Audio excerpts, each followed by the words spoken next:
요즘 대한민국을 보면 많은 분들이 속으로 이런 말을 삼키고 계십니다. 아니, 내가 살아온 나라가 정말 맞나?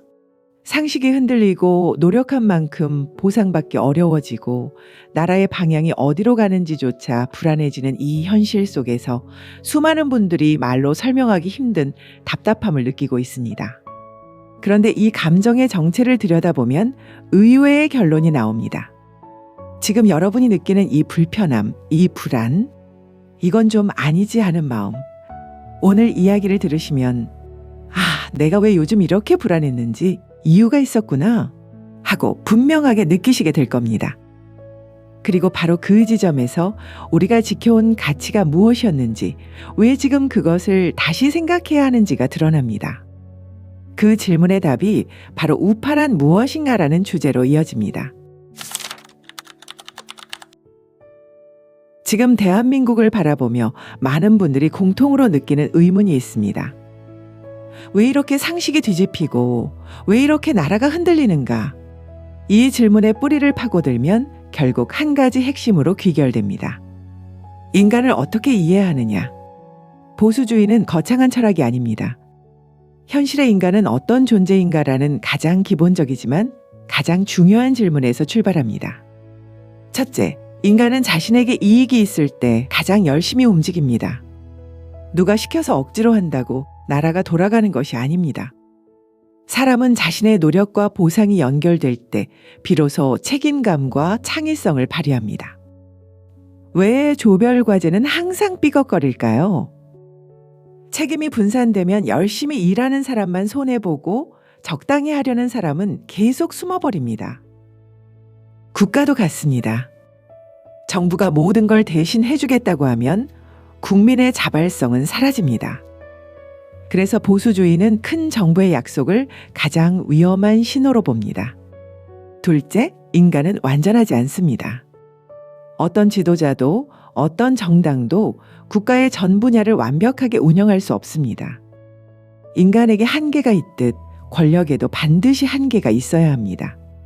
그래서 보수주의는 권력이 선하다고 믿고 맡기면 나중에 반드시 후회한다는 역사의 교훈을 가장 먼저 떠올립니다.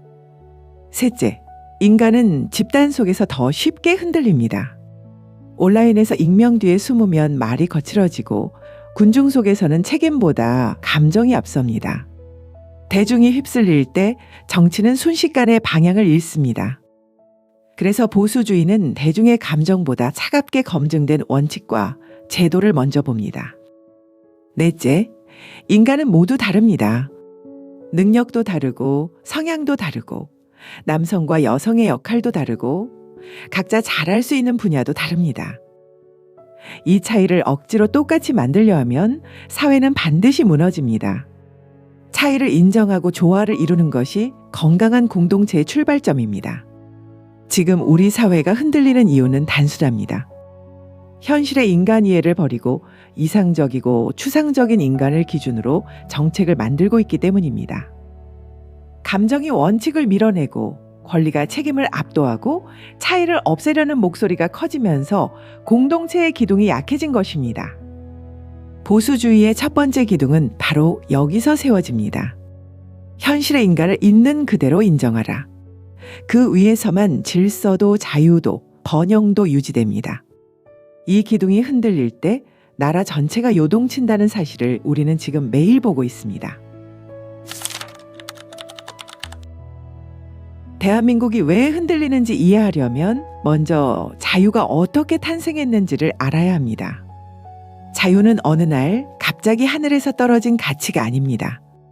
권력이 한 곳에 모이면 인간의 자유가 사라지고 권력이 나뉘면 개인의 공간이 생겨난다는 역사적 경험에서 나온 결과였습니다.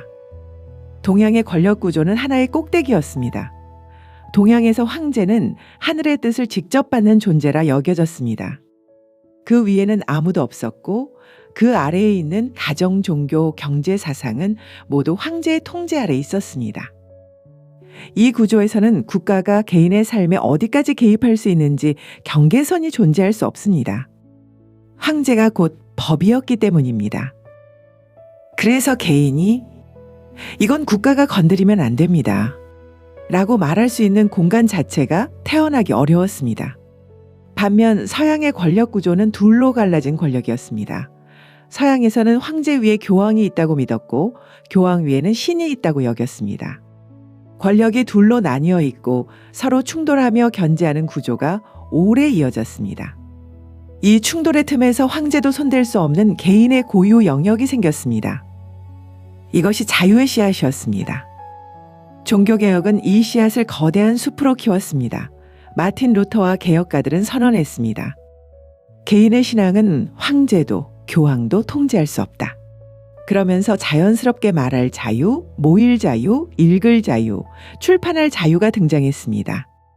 이 작은 권리들이 쌓이며 국가가 침범할 수 없는 인간의 권리가 탄생했습니다. 이때부터 개인의 사상은 더 이상 국가의 소유가 아니게 되었고 경제와 종교와 언론이 각자의 영역을 갖기 시작했습니다. 권력이 갈라져 있었기에 가능한 발전이었습니다. 이 자유의 구조는 미국에서 한 국가의 이념으로 완성됩니다. 독립선언문은 분명하게 말했습니다. 인간의 생명 자유재산은 왕이 주는 것이 아니라 창조주가 준 것이다. 따라서 국가는 이 권리를 보호해야 할 뿐 건드려서는 안 되는 존재로 규정되었습니다. 즉, 국가는 국민의 삶을 대신 꾸리는 존재가 아니라 그 삶에 함부로 침범하지 못하도록 제한받는 존재라는 것입니다. 오늘 대한민국이 흔들리는 이유 중 하나도 바로 여기에 있습니다. 국가가 어디까지 개입할 수 있는지, 개인의 권리는 어디서부터 시작되는지, 그 경계가 점점 희미해지고 있기 때문입니다. 정치가 감정의 흐름에 휩쓸릴 때, 권력의 견제가 약해질 때, 법과 절차의 경계가 무너질 때 자유는 가장 먼저 약해집니다. 우파의 두 번째 기둥은 여기서 탄생합니다. 권력은 반드시 나누어야 하고 권력의 손은 개인의 삶 깊숙이 들어오지 못하게 해야 한다. 이 원칙이 무너질 때 자유는 소리 없이 사라지기 시작합니다. 서양에서 싹튼 자유의 씨앗은 미국에서 한 국가의 근본 정신으로 완성됩니다. 그리고 이 완성된 자유의 철학이 훗날 대한민국의 건국과 성장에 결정적인 영향을 주게 됩니다. 미국 독립선언문 자유는 국가가 주는 것이 아니다. 미국은 건국의 시작부터 이렇게 못 박았습니다. 생명, 자유, 재산은 왕이 주는 것이 아니라 창조주가 준 권리다. 따라서 국가는 이 권리를 제한받은 채 보호해야 한다는 원칙이 세워졌습니다. 국가는 국민 위에 군림하는 존재가 아니라 국민의 자유를 침범하지 못하도록 관리되는 존재라는 뜻입니다. 자유를 국가가 부여한다고 믿는 문화와는 근본적으로 다른 출발점이었습니다. 하지만 이 원칙이 진짜로 증명되려면 시험대가 필요했습니다. 바로 남북전쟁 당시 미국은 거대한 질문 앞에 섰습니다. 자유는 과연 모든 인간에게 적용되는가? 북부는 모든 인간의 자유를 주장했고 남부는 경제적 이유를 내세워 흑인의 자유를 거부했습니다. 이때 에이브러햄 링컨 대통령은 타협 대신 원칙을 선택합니다. 남부가 제안했습니다. 노예제를 부분적으로 유지하게 해주면 전쟁을 끝내겠다. 하지만 링컨 대통령은 단호했습니다. 인간의 자유는 타협할 수 없다. 국가의 분열을 감수하면서까지 자유의 원칙을 지킨 이 결정은 미국이라는 나라의 도덕적 기초를 단단히 만드는 순간이었습니다. 이 투쟁은 대한민국 건국의 정신에까지 영향을 미칩니다. 이승만 대통령은 유학 시절 흑인 노예의 해방을 직접 목격했습니다. 그리고 깊이 깨달았습니다. 자유국가는 제도만으로 만들어지는 것이 아니다. 국민 한 사람 한 사람이 자유인으로 깨어나야 비로소 자유정부가 선다.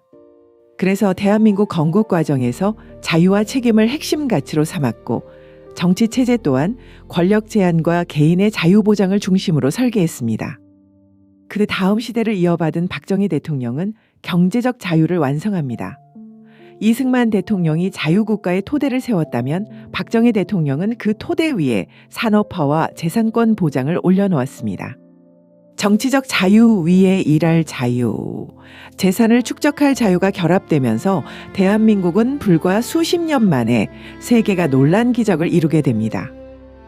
이 흐름은 우연이 아닙니다. 자유의 원칙을 세우고 그 원칙을 실제 국가 운영에 적용했기 때문에 가능한 일이었습니다. 그래서 지금의 혼란은 단순한 정치 갈등이 아닙니다. 지금 우리가 느끼는 불안의 정체는 정치권의 싸움이 아니라 대한민국을 움직여온 자유의 뿌리 자체가 흔들리고 있는 조짐입니다. 정권이 누가 잡느냐보다 더 큰 문제, 정책이 맞고 틀리냐보다 더 큰 문제, 자유의 근본 원칙이 약해질 때 국가 전체가 흔들리기 시작합니다. 우파의 세 번째 기둥은 여기서 드러납니다. 자유는 싸워서 지킨 결과이며 그 자유 위에 세워진 나라만이 지속될 수 있다. 대한민국이 지금 겪는 혼란은 바로 이 자유의 가치가 흔들리고 있기 때문에 더 크게 느껴지는 것입니다. 대한민국이 지금 경험하는 혼란은 단순한 정치 갈등 때문이 아닙니다. 나라를 지탱해온 6개의 기둥이 동시에 흔들리고 있기 때문입니다. 이 기둥들은 보수주의의 핵심 가치이자 한 국가가 무너지지 않기 위해 반드시 지켜야 할 토대입니다. 이 기둥들이 어느 하나라도 약해지면 정치도, 경제도, 사회도 함께 흔들립니다. 그리고 지금 그 균열이 너무도 뚜렷하게 드러나고 있습니다. 첫째, 인간에 대한 현실적 이해가 무너지고 있습니다. 보수주의는 인간을 추상적 존재가 아니라 욕망도 있고 한계도 있는 현실의 인간으로 봅니다. 하지만 지금 한국 사회는 이상적인 인간을 상정한 정책, 집단 감정에 휘둘리는 여론, 차이를 인정하지 않는 문화로 인해 현실적 인간 이해를 잃어가고 있습니다. 그 결과는 명확합니다. 포퓰리즘 정책이 난무하고 책임 없는 집단주의가 확산되고 현실과 동떨어진 제도가 만들어집니다. 나라가 불안해지는 이유는 바로 이 첫 번째 기둥이 균열되었기 때문입니다. 둘째, 권력의 제어가 약해지고 있습니다. 상권 분립은 수천 년간 인류가 실패와 폭정을 겪으면서 마침내 도달한 결론입니다. 권력은 반드시 분산돼야 하고 서로 견제해야 안전합니다. 하지만 지금 대한민국에서는 감정적 여론이 법과 절차를 압도하고 검찰 사법부 입법부가 대중의 압력이나 정치적 이해관계에 흔들리는 모습이 드러납니다. 이는 공화국이 무너지는 가장 위험한 신호입니다. 정부가 폭주해서가 아니라 제동장치가 고장나고 있기 때문입니다. 셋째, 자유에 대한 책임의식이 사라지고 있습니다. 자유는 원하는 대로 하는 것이 아닙니다. 자유는 반드시 책임을 전제로 합니다. 책임 없는 자유는 자유가 아니라 방종입니다. 하지만 지금 한국 사회에서는 책임 없이 권리만 주장하는 풍조가 늘고 자유라는 단어가 점점 의무를 잃어가고 있습니다. 그 결과 사회의 질서가 흐려지고 있습니다. 자유는 책임을 잃는 순간 가장 먼저 무너지는 가치입니다. 넷째, 사유재산이라는 물질적 자유의 기반이 침식되고 있습니다. 사유재산은 자유국가의 주춧돌입니다. 재산권이 보장돼야 국민이 투자하고 일하고 미래를 준비할 수 있습니다. 하지만 규제 강화, 포퓰리즘 정책, 기업을 위축시키는 법안들이 쏟아지며 경제 역동성이 약해지고 있습니다. 이 기둥이 무너지면 국가 성장도 멈추고 다음 세대의 기회까지 사라집니다. 다섯째, 안보 인식이 약해지고 있습니다. 평화는 말로 유지되지 않습니다. 평화는 힘이 있을 때만 존재합니다. 하지만 지금 안보 논리가 흔들리면서 국가의 안전 자체가 위태로워지고 있습니다. 상대가 선의를 가지길 기대하는 순간 국가는 약점이 됩니다. 힘의 균형이 무너지면 그저 평화를 바란다고 평화가 오지 않습니다. 여섯째, 가족이라는 윤리의 근간이 흔들리고 있습니다. 가정은 사회 질서의 최초이자 최후의 장치입니다. 여기서 인간은 책임, 절제, 윤리를 배웁니다. 그런데 지금 가족의 의미가 흐려지고 가정의 역할을 국가가 대신하려는 움직임이 강해지고 있습니다. 가정이 약해지면 결국 사회 전체의 품격과 질서가 함께 무너집니다. 이 6기둥이 흔들릴 때 나타나는 공통된 결과는 단 하나입니다. 국가 전체가 불안정해진다. 정치가 과열되고 경제가 위축되고 사회는 혼란해지고 상식은 사라집니다. 지금 우리가 바라보는 대한민국의 풍경은 결코 갑작스러운 일이 아닙니다. 기둥 하나하나가 조금씩 금이 가면서 나라 전체가 서서히 기울어지고 있는 과정입니다.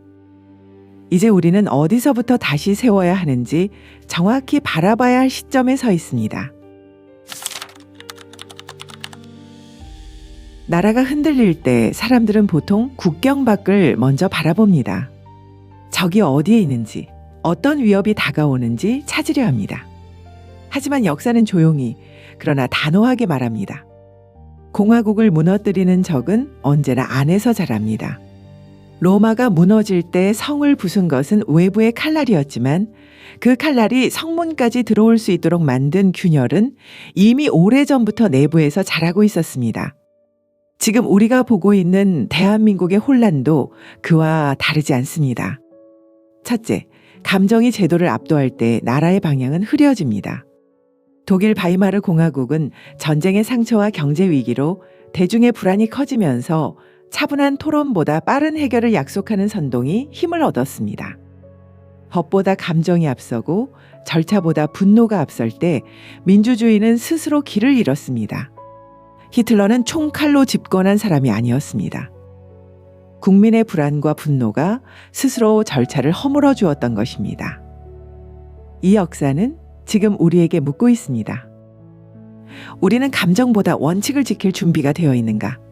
둘째, 단기적 인기와 장기적 원칙이 충돌할 때 많은 국가는 인기를 선택했고 그 대가는 혹독했습니다. 남미의 수많은 나라들은 풍부한 자원을 가졌음에도 포퓰리즘에 덫에 걸려 스스로 붕괴의 길을 선택했습니다. 그들은 처음엔 그것을 혜택이라 불렀습니다. 그러나 시간이 지나자 현실은 통화 붕괴, 치솟는 물가, 실업, 사회 혼란으로 돌아왔습니다. 그리고 마지막 순간에 모두 이렇게 말했습니다. 우리는 이렇게 될 줄 몰랐다. 지금 우리는 그 길의 초입에 서 있는 것은 아닌지 냉정하게 자문해야 합니다. 셋째, 법과 절차라는 공화국의 기둥이 흔들릴 때 자유는 가장 먼저 사라집니다. 프랑스 혁명 때 대중의 열기는 지구를 흔들 만큼 강했습니다. 그러나 절차와 법이 무너진 순간 그 열기는 자유를 지키는 방패가 아니라 서로를 공격하는 칼날이 되었습니다. 혁명의 이름으로 수많은 자유가 사라졌고 결국 혼란을 잠재우기 위해 스스로 나폴레옹이라는 절대 권력을 불러들였습니다. 역사의 결론은 단 하나입니다. 대중의 열광만으로는 나라를 세울 수 없다.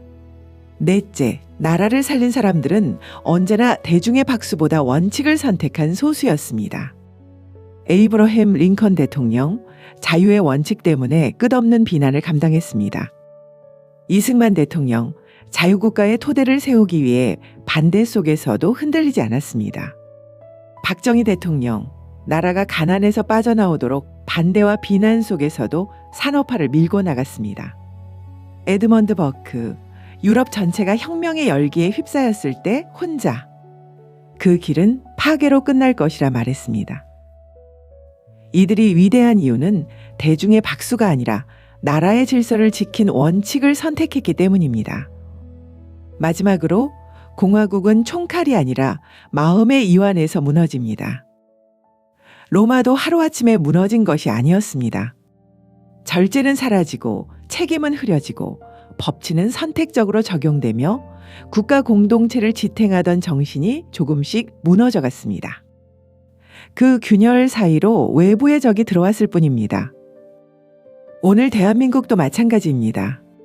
감정이 이성을 압도하고 인기가 책임을 이기고 원칙이 흔들릴 때 나라는 조용히 그러나 분명하게 기울기 시작합니다. 그리고 역사는 다시 한번 말하고 있습니다. 공화국은 스스로를 지킬 때만 살아남는다. 대한민국은 지금 다시 선택의 길목에 서 있습니다. 표면만 보면 복잡해 보이지만 본질은 놀라울 만큼 명확합니다. 감정이 이성을 이길 것인가? 여론이 법을 대체할 것인가? 포퓰리즘이 책임을 압도할 것인가? 아니면 우리가 지난 세대 동안 검증해온 가치와 원칙을 다시 붙잡을 것인가? 우파는 거창한 이념이 아닙니다. 우파는 옳은 것을 옳다 말할 용기, 나라를 떠받치는 기둥을 지키려는 선택, 그리고 감정보다 원칙, 인기보다 책임을 우선하는 정신입니다. 이미 우파이신 분들도 계실 것이고 스스로 우파라고 생각하지 않는 분들도 많으실 겁니다. 그러나 오늘 대한민국을 바라보며 이건 아닌데 하고 올라오는 그 불편함, 그 상식의 경고음, 바로 그것이 이 나라를 걱정하는 시민의 본능, 그리고 우파 정신의 출발점입니다. 역사는 우리에게 분명히 말합니다. 미래를 바꾸는 힘은 거대한 조직이 아니라 평범한 시민 한 사람의 선택에서 시작됩니다. 이승만 대통령도 처음부터 대중의 박수를 받은 것이 아니었습니다. 박정희 대통령도 반대 속에서 산업화를 선택했습니다. 링컨 대통령은 임기 내내 비난을 견디며 자유의 원칙을 붙들었습니다. 에드먼드 버크는 혁명의 열기 속에서도 끝까지 오른편을 선택했습니다.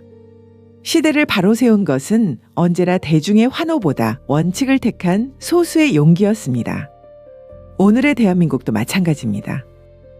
나라의 기둥이 흔들릴 때 이건 지켜야 한다고 말할 수 있는 용기, 감정의 홍수 속에서도 원칙을 붙드는 태도, 대중의 소음 속에서도 사실을 바라보려는 노력, 그 모든 것이 이 나라의 미래를 결정합니다.